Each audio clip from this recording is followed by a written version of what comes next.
Today I'm taking a look at the 60-piece 2-inch quick change sanding disc set.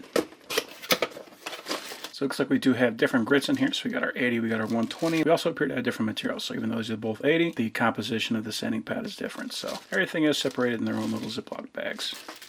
We also have some buffing and polishing pads. We have a scouring pad, and we even have a Rylock holder. So this does have a texture there on the bottom. And then we have two styles of chuck, so we can lock that into. So this could be for a typical die grinder, and this is going to be for more like a impact driver or something like that. Now, these sanding discs are designed to be used at high speed, so I would recommend using them with a die grinder. Okay, let's go with a 60. And I'm just going to attach this to my existing Rylock holder, and that does attach no problem. So I got a piece of metal with some nice sharp edges on there.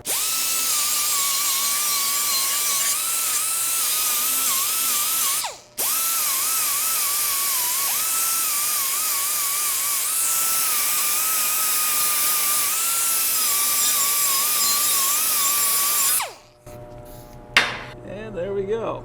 They are rounded smooth.